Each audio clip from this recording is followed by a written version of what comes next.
अच्छा बाबू, मामा हम भोजपुरी लोकगीत बिरहा गायक कलाकार मदनेश पटेल अपने साथी कलाकारों के साथ मेलोडी लैब स्टूडियो जौनपुर के माध्यम से तथा अपने कवि श्री रामपति यादव और हमारे त्रिमूर्ति सहयोगी डॉक्टर सभाजीत पाल, डॉक्टर सेवालाल यादव मामा और अखिलेश चंद्र यादव तथा पप्पू सेठ की देखरेख में सिद्ध पुरुष सुखनंदन दास उर्फ दरियाई बाबा की समाधि पर श्रद्धा सुमन अर्पित करते हुए उनकी श्रद्धांजलि गीत आप लोगों के बीच में YouTube पर भेज रहा हूं। मामा इसके पहले जो बिरहा मैंने आप लोगों के बीच में भेजा था उससे आप लोगों का काफी प्यार दुलार आशीर्वाद मिला है और हमें आशा नहीं पूर्ण विश्वास है कि आप लोगों को यह श्रद्धांजलि गीत जरूर पसंद आएगा और आप लोग इसे लाइक शेयर और सब्सक्राइब करेंगे। 4 लाइन की भूमिका है, गौर करेंगे बाबू।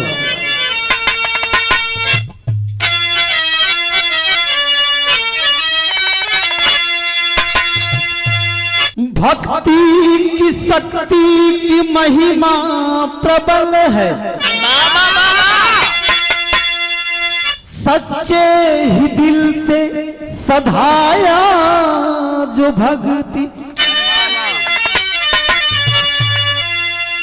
भक्ति से भगवान गरुड़ छोड़ धाये, गजराज दिल से रमाया जो भक्ति, भक्ति से मीरा हलाहल को पिया और विष को भी अमृत बनाया है भक्ति, भक्ति से सुखनंदन सदगुरु दरियाई बने, रामपति चमत्कार दिखाया है भगवती।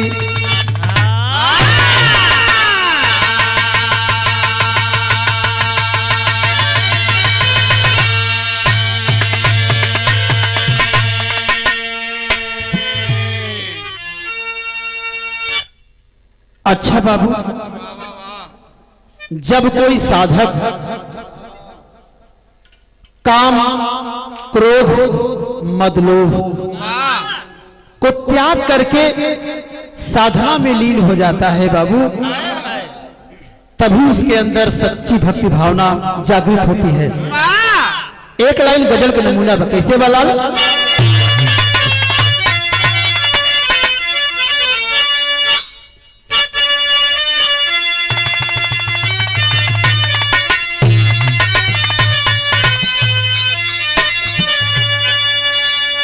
मुझे तेरी मोहब्बत का सहारा मिल गया होगा,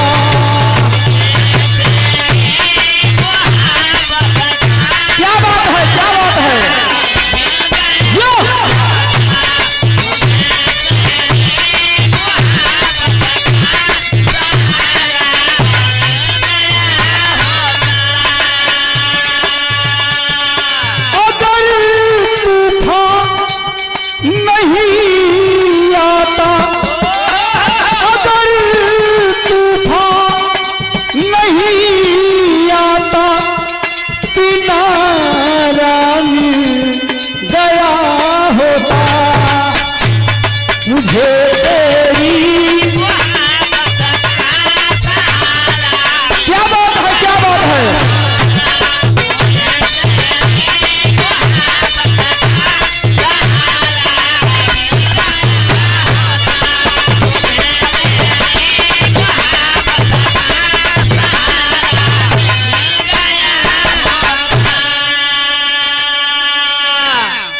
बाबू तर्ज बा, लेकिन एक तर्ज से बढ़िया फर्ज बा। मामा कवि जी ने बिरहा में भाव दिया, भाव भक्ति महिमा को बताया जा नहीं सकता।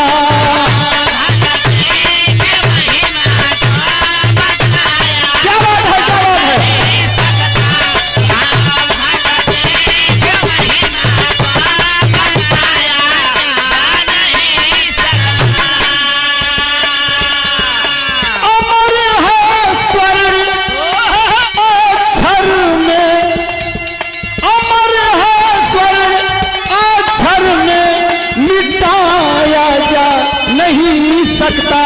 भाव भक्ति की महिमा को। क्या बात है, क्या बात है।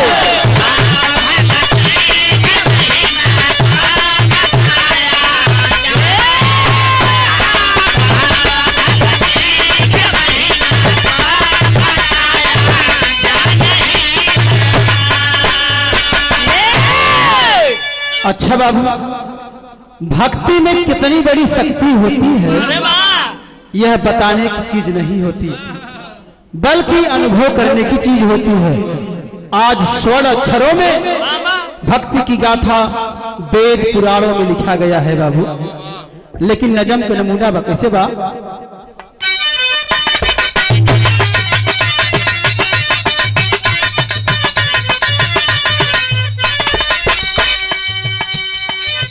सदगुरु स्वामी बाबा दरियाई कहाए हैं, सदगुरु स्वामी बाबा दरियाई कहाए हैं, जिनके दर्शन खातिर यहाँ सभी आए हैं।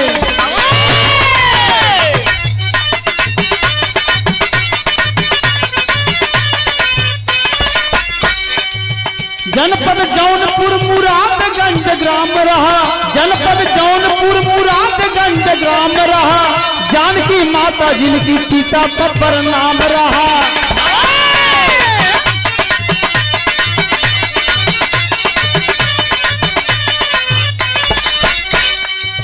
1870 मार्च चैत का महीनवा हो, 1870 मार्च चैत का महीनवा हो, जन्मे जानकी के गोद में ललनवा हो।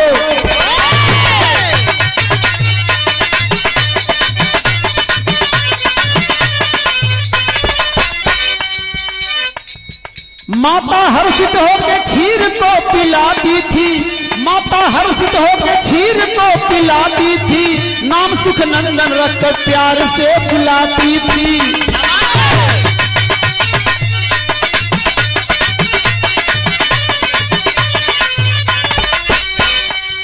बीता एक माह में पिता का साथ छूट गया, बीता एक माह में पिता का साथ छूट गया, दूसरे माह माता मेरी आस टूट गया।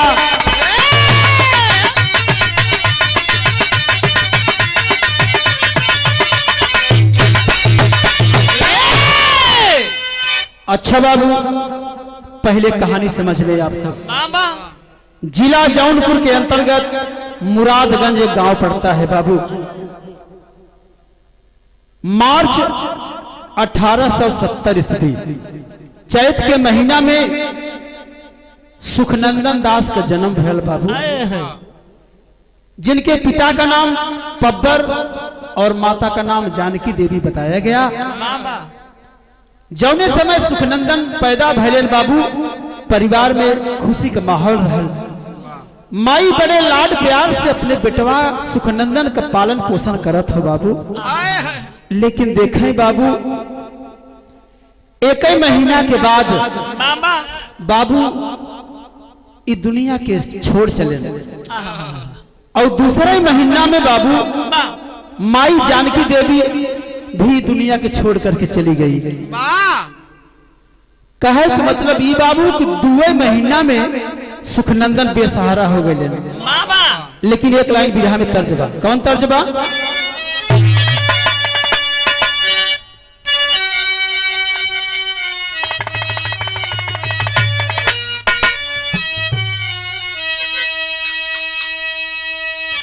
और गंगा माई के ऊंची बा अररियानु हो, और गंगा माई के ऊंची बा अररियानु हो, ओ पे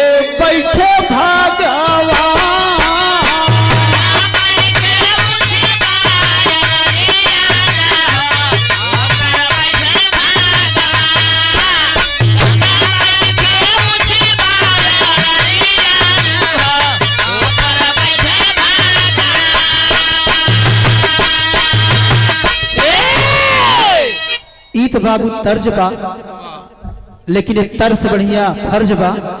कवि जी ने बिरहा में भाव दिया, और टूअर होई गई ललना मानू हो, टूअर होई गई ललना माना हो, बाबू दिहाले दिशा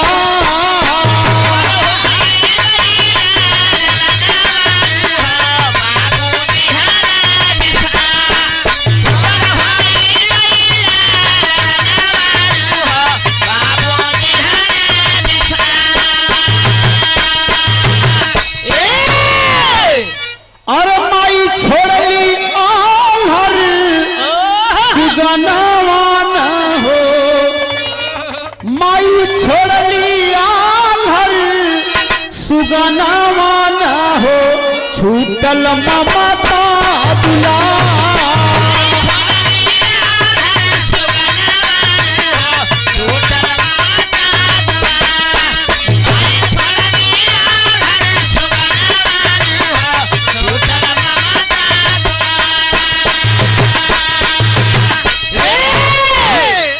देखें बाबू,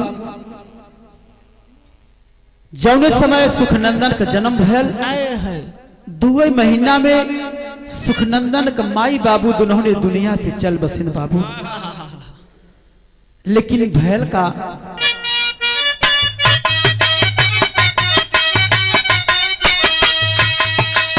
मौसी अगरा देवी सलखापुर लेके आई,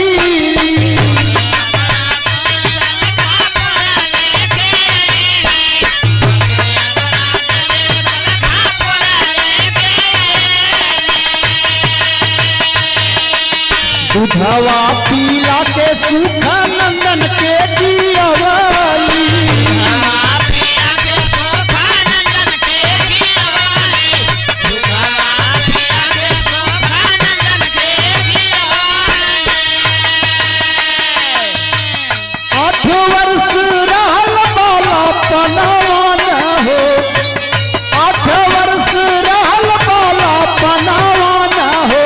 जागल भक्ति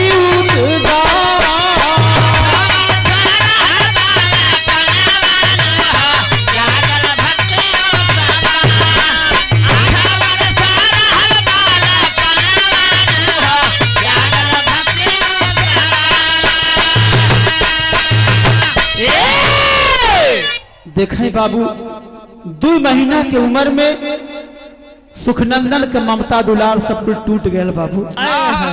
सुखनंदन के मौसी जेकर नाम अगरा देवी बतावल गयल, मौसी अगरा देवी सुखनंदन के लेकर के अपने घर सलखापुर में आ गए बाबू, और दूधवा पिया के बाबू सुखनंदन का पालन पोषण करत है। सुखनंदन अपने मौसी मौसा के अपन माई बाबू समझत हुए, लेकिन जौने समय सुखनंदन का 8 बरस के उम्र भइल बा, सुखनंदन के अंदर भक्ति भावना जागृत होने लगे। भैल का एक लाइन गीत लगल मास्टर साहब,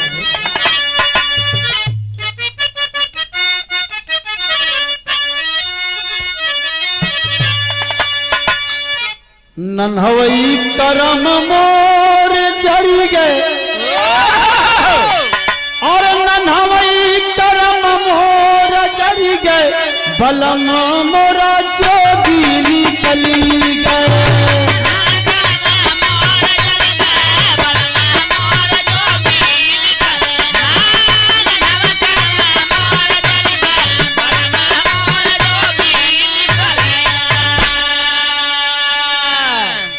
अच्छा बाबू, ई तो तर्ज बा, लेकिन एक तर्ज से बढ़िया भाव बा।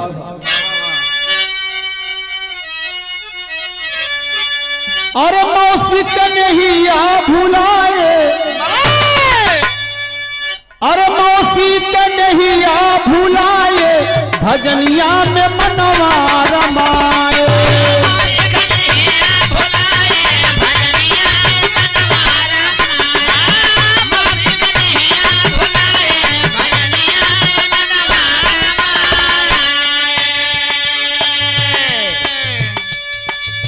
गौआ के साथी संग कलकत्ता आए।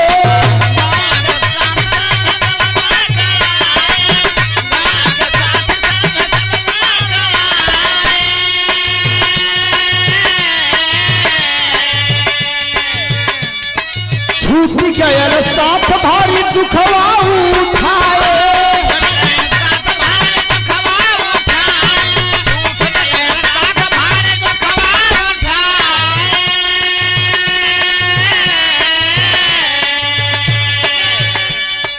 कई दिन भोजन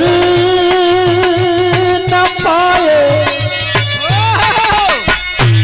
और कई दिन भोजन न पाए। भजनिया में मनवा रमाए।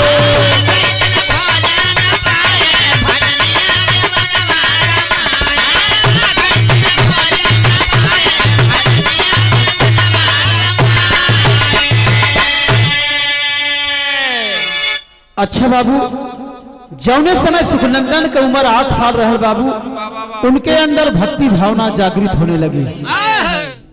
मौसी के भुला गए बाबू और अपने साथियों के संग बाबूजी कलकत्ता में चले गए।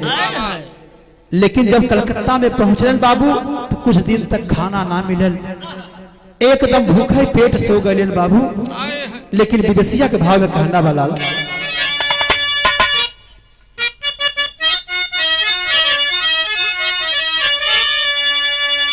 सुखनंदन मनावा में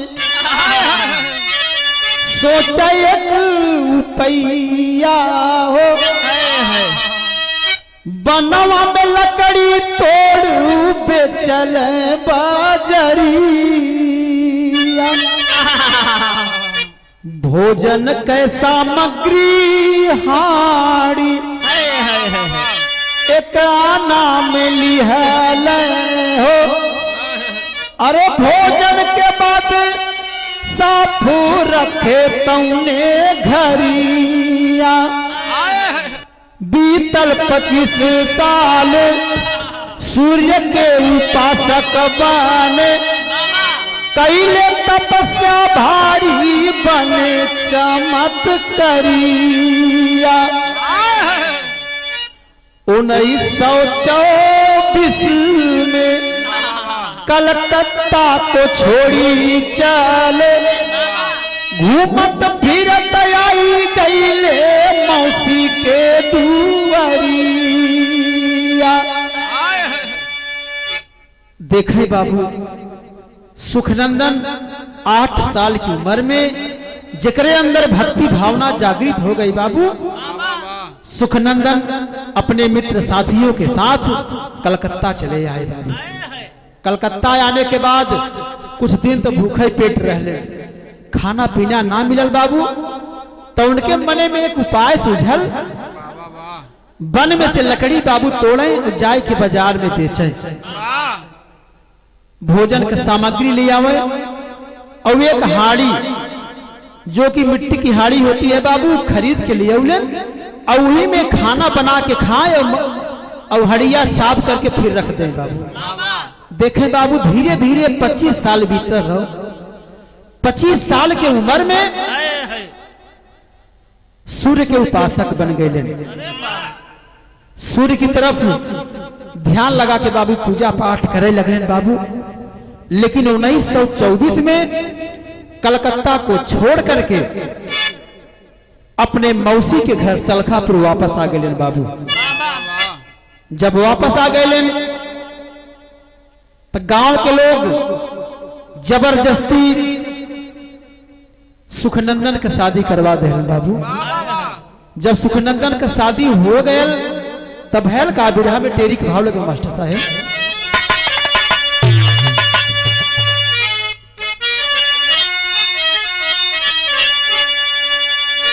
बैरागी को बैराग मिल गया। अरे बैरागी को बैराग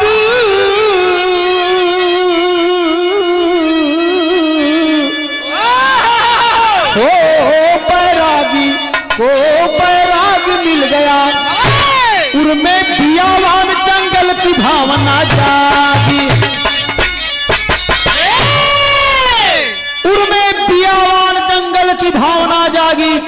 बैरागी को बैराग मिल गया। ए बाबू, बैरागी को बैराग कब मिलता है? जब उसके अंदर बैराग की भावना जागृत हो जाती है। धीरे धीरे सुखनंदन के अंदर बाबू बैराग की भावना जागृत हो गई। शादी ब्याह तो कर ले बाबू, लेकिन जब बैराग की भावना जागृत हो गई तो कैलन का अपन मौसी के घर छोड़ करके बाबू 1925 ईस्वी में सुदनीपुर चले गए और वही जंगलवा में बैठ के बाबू आसन लगाए के तपस्या करत हुए। सब लोग देखत हुए कि बाबा जी जंगल में तपस्या करत हुए, कोनो व्यवस्था ना बा, धूप लागत बा, बरसात होत हो। कुछ लोगन के दया आ गया बाबू और एक छोटी सी कुटिया बना करके, झोपड़ी बना करके बाबू बाबा जी को वही कुटिया में बैठा देलन। बाबा जी अपने कुटिया में बैठ करके तपस्या करत हुए बाबू। लेकिन सोठी के भाव लगल मास्टर साहब,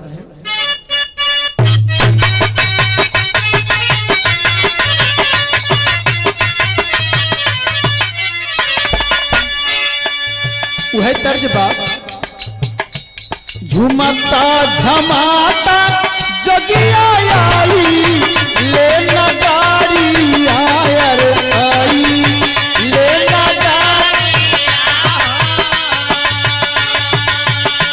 झुमता झमाता जगिया आई, ले नगारी आयर आई, ले नगारी आहो, झुमाता झमाता जोगिया जान न हो।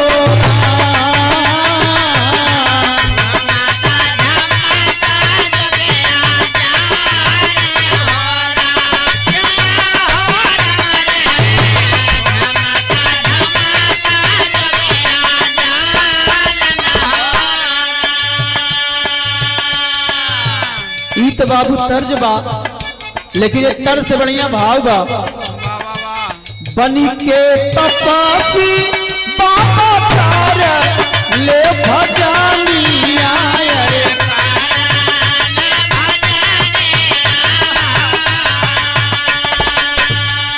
बनी के तपासी बाबा तार ले भजानी आयर, तार ले भजानी आहो, सुर के भजन में नहीं आ लागल हो।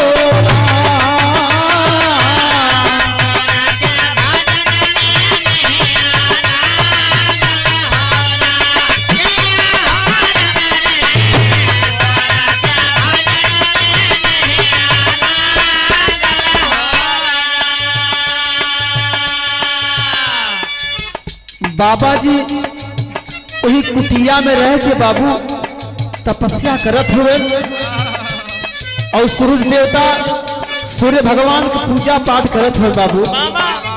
लेकिन कैसे साधना करत हुए, दिन भर एक परसीर कैसा नामायर,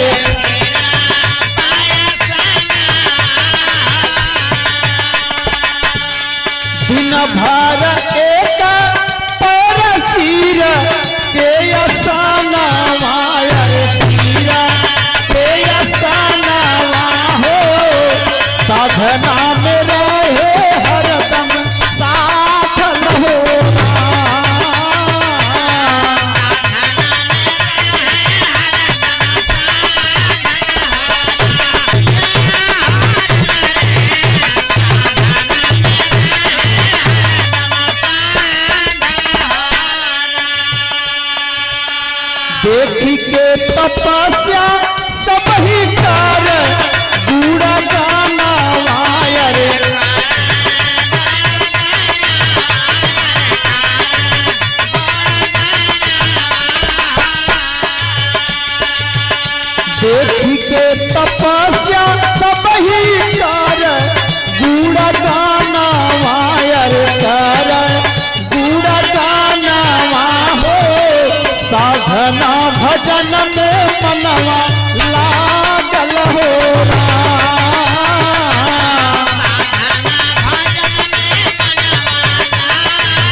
देखें बाबू, सुखनंदन दास जी महाराज कुटिया में बैठ के बाबू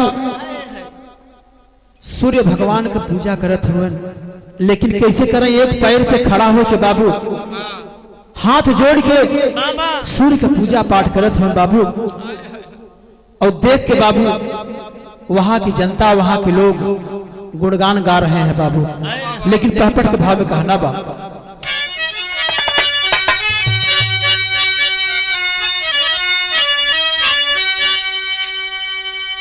अरे नाम बनावा बाबा सभी पुकारे तपसी बाबा के, अरे नाम बनावा बाबा सभी पुकारे तपसी बाबा के, अरे प्रेम भावना सबके दिल में प्यारे तपसी बाबा के।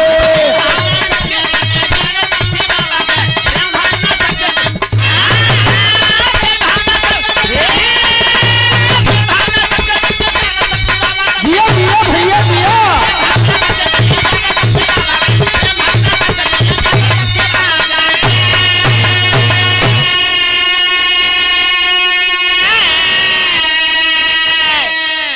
और सुदनीपुर तालाब में बाबा 10 बजे दिन में जाते हो, पानी ऊपर बैठ के कीर्तन भजन चालीसा गाते हो, और ताली बजा बजा के सभी निहारे तपसी बाबा के, और 4 बजे अपने कुटिया पे आते तपसी बाबा के।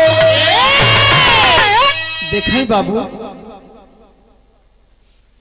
सुखनंदन दास जी महाराज वन में बैठ करके, उन जंगल झाड़ी में बैठ करके जब तपस्या करें तो उनका नाम पड़ गया बाबू बनाहवा बाबा। सुखनंदन बनाहवा बाबा, सुखनंदन दास तो रहबे करल, लेकिन जब से वन में वो झाड़ी में बैठ के तपस्या करे लगले तो उनका नाम हो गया बनाहवा बाबा। बनाहवा बाबा। देखें बाबू, सुदनीपुर के तालाब में दिन में 10 बजे जाए बाबू, और पानी के ऊपर बैठ के, इतना बड़ा सिद्ध पुरुष रहले कि पनिया के ऊपर बैठ के बाबू भजन चालीसा गावे, लेकिन वहां के लोग बाबू जब देखत हुए कि बाबा पनिया पे बैठ के तपस्या पूजा पाठ करत हुए, डूबत ना हुए, लोग ताली बजा बजा के चुटकी मारे, चिढ़ावे बाबा के, बाबा और तेज गावे, और बाबा जी और तेज गावे, और 4 बजे शाम के अपने कुटिया पे लौट आवे बाबू। लेकिन आल्हा के भाव में कहना वाला,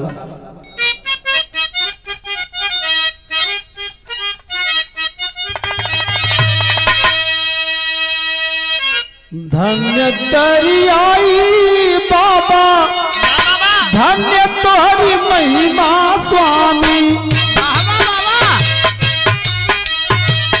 तीर्थ चले तब कमंडल उठाई, पैदल चल के बाबा सब ही तीर्थ धाम गईले बाबू। 1951 में पूरा तीर्थ भरल बाई,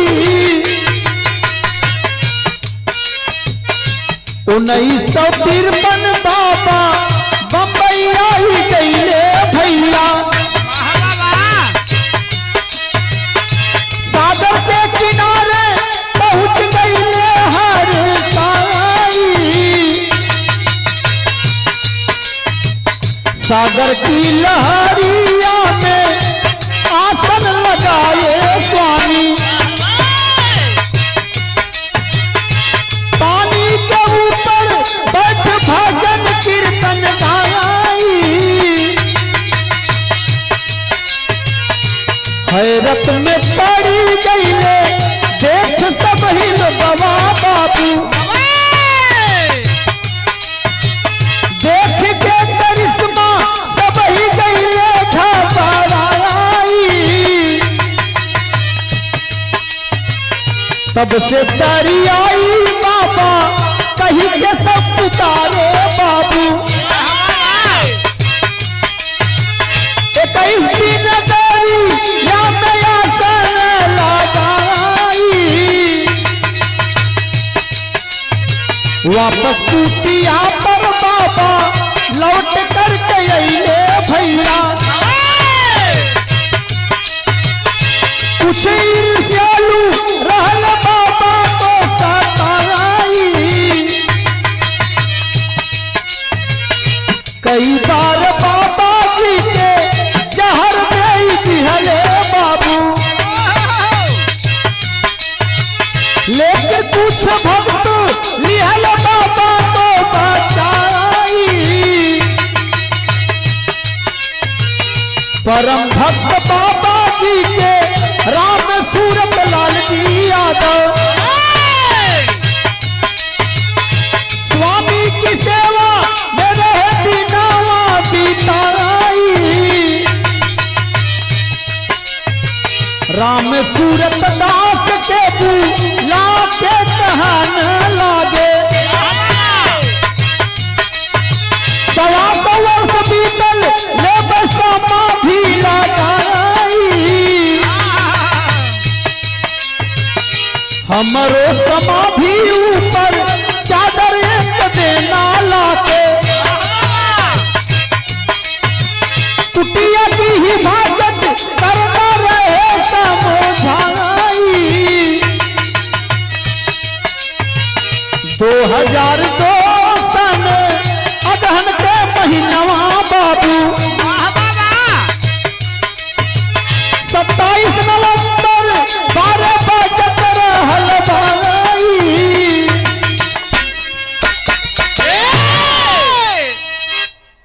देखे बाबू, सुखनंदन दास जी महाराज जेके लोग बनावा बाबा कहे कि पुकारत रहले, हाथ में कमंडल लेकर के बाबू पैदल तीर्थ करे चल रहे बाबू। जितना तीर्थ रहल बाबू 1951 में पूरा तीर्थ पैदल कर डले। 1953 में बाबा जी बंबई आ गए और दरिया के किनारे बाबू पहुंच करके वही दरिया में आसन लगौलन। वही दरिया के लहर में बाबू आसन लगौलन। 21 दिन तक बाबू दरिया में आसन लगौलन। दरिया में आसन लगावे के कारण उसका नाम पड़ गया दरियाई बाबा। आज प्रमाण मिलता है। लेकिन बाबू कुछ दिन के बाद वापस अपने कुटिया पे लौट गए और कुछ ईर्ष्यालु बाबा जी के सतावे लगले। सतावे लगले का बाबा जी के खनवा में जहर मिला दे। लेकिन कहल जाला बाबू जाको राखे साइया मार सके ना कोई।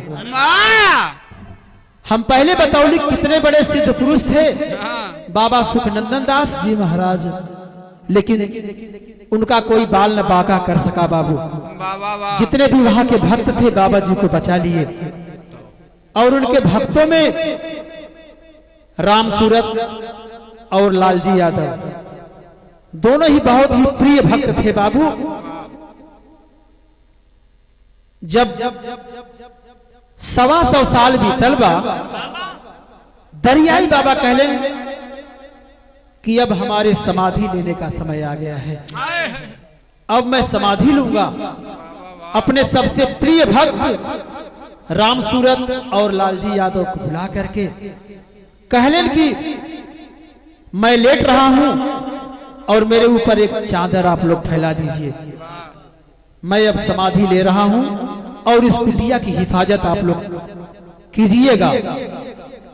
देखे बाबू 27 नवंबर 2002 को दिन में 12 बजे बाबू दरियाई बाबा अपने चेलन के समझा करके समाधि ले ले तो बिरहा के अंतिम भाव में कहना बा,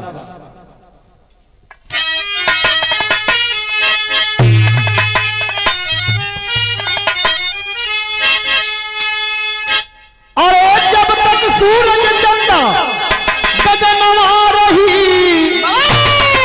तब से स्वामी जी के तपोस्थली निसनवा रही।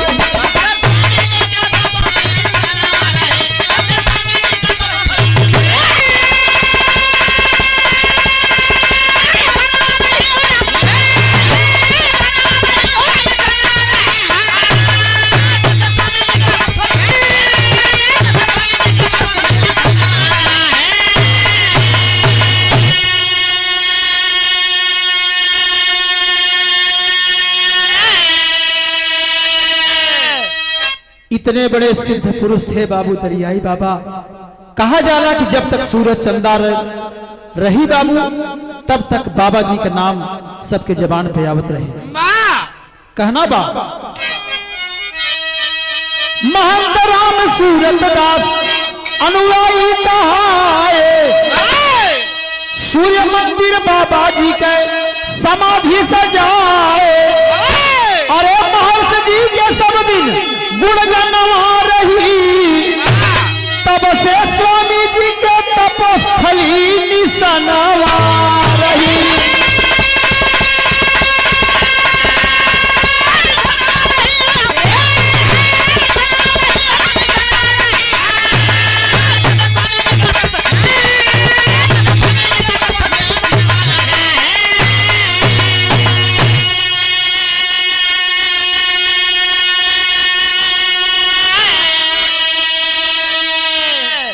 आज बाबू सुदनीपुर की पावन पवित्र धरती पर दरियाई बाबा बहुत बड़ा सूर्य मंदिर को बनवाए थे और वहीं पर उनकी समाधि बनाई गई है बाबू। लोग वहां से दूर दूर से आते हैं उनके दर्शन को पाने के लिए। कहना बा और दरियाई बाबा के सब ही पूजल चरनिया। दरियाई बाबा का सब लोग दर्शन पाने के लिए जाते हैं आज, क्योंकि इतने बड़े सिद्ध पुरुष थे। और दरियाई बाबा के सब ही पूजल चरनिया। सुदनीपुर में सूर्य मंदिर तपोस्थली निसनिया। और दर्शन खातिर भक्तन रही, तब से बाबा जी के तपोस्थली निसनवा रही। आज बाबू लोग दरियाई बाबा के दर्शन पाने के लिए उनके समाधि पर जाते हैं बाबू, माथा टेकते हैं और सूर्य मंदिर में पूजा पाठ करते हैं बाबू। गुरु बिहारी रमन भागीरथी भक्त कहलाए, श्यामा रघुबर सभा जीत समाधि पर पुष्प चढ़ाए। और बैरागी को बैराग मिल गया, और तो बैरागी को बैराग मिल